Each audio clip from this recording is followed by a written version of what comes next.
Hey everybody, Ben Frederickson here alongside Jeff Gordon for another episode of Inside Pitch. Here to talk this week in Cardinals baseball. Gordon, before we break into where the Cardinals are entering this homestand, what's your percent chance of some fireworks at Busch Stadium between the Cardinals and the Reds in the rematch? I think as of right now, there have been shirts. There have been photos made for the background of cell phones of Nick Castellanos flexing over Jake Woodford. Castellanos said people are coming up to him in the street telling him it's the best thing that's happened for the Reds in a long time. I imagine the Cardinals are hearing some of this after that benches clearing brawl. What do you think there's a chance of some inside pitches or two, no pun intended, when the Reds come to town? Yeah, and you got a couple teams that are kind of frustrated too, right? I mean, the Cardinals are sputtering, and the Reds, until not sure how Thursday is going to end for them, but they've hit a tough stretch as well. So they're getting a little ticked off. And hey, let's get a little spirit in this division. I mean, we remember some of the great battles in the past. Maybe we don't want to take it to the extreme of Johnny Cueto again between these two teams and get somebody injured. But I love it. I love a little fire there. And, Nick's a heck of a player. They've gotten him back, and that'll help him in this series. He served his time. They don't have the moose for this series, but hey, they're getting eager to win. I expect this could be a little bit of a feisty series.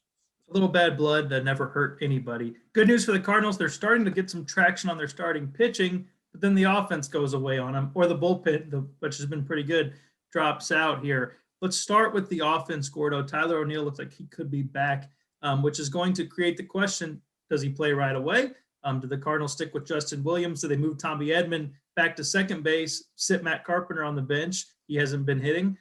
Has made a lot of loud contact that has not gotten him many results. And do they give O'Neill a chance at the expense of Carpenter? What do you think is going to happen here?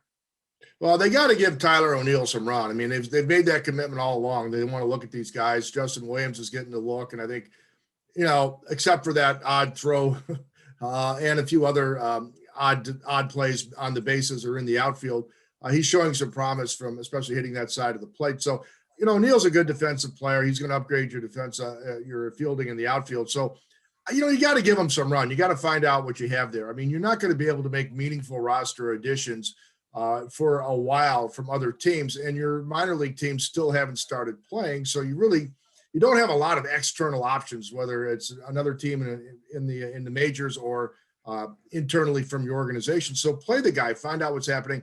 And I empathize with Matt Carpenter, but he's also struck out 6 times. And I know the advanced metrics say he should be hitting 450, but he's not. And it's time to get in the real world and realize the man is making outs. Well, that's the thing is everyone wants to talk about the exit velocity, and it is high. It's like 96th percentile in the majors, but what it doesn't account for is the strikeouts. He's got a career high strikeout rate right now. Really the one thing I think that's going to save Matt Carpenter, if something can, is the home runs. That's what it's going to have to be. But right now those balls are dying at the warning track, and the fielders know exactly where to go. It's not small sample size, folks. Go back to 2019. He's one of the least productive hitters in the majors. So at some point, you're right. It's about the results. And I do think that they're in a bind now with this trying to force Matt Carpenter to work. If they're truly going to maintain the integrity of this outfield experiment, which is what this season is supposed to be about, then he's got to sit now. And they're going to have to play Tyler O'Neill. So I don't want to see him put Justin Williams on the bench for a long time because I think he's played pretty well. So let's end it here. Another guy who has been awesome, I think team MVP so far this season, Yadier Molina, but he takes a foul tip off the hand late in this road trip. Andrew Knizner gets a start, looks good.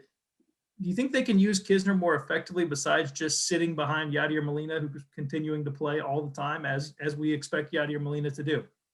Well, I've always got bright ideas, right? So my bright idea right now is to dress the third catcher and let Andrew hit every game. Let him be the pinch hitter. Let him take some starts for Molina, which he'll do. But let's see if this guy can play. He looks like a hitter. And right now you got guys on the bench who are either not hitting or just not getting a chance to play much. And a guy like Sosa is hardly factoring in the mix whatsoever. So let's see what Knizner can do. Now, I mean, if Molina can't go, great, give him a couple starts. But you got a guy that you think has a future, at least as a hitter. So, and he can play the corner infield. Maybe someday he's a utility guy. But let's see if he can hit. Lord knows, Bedford, they could use a hitter.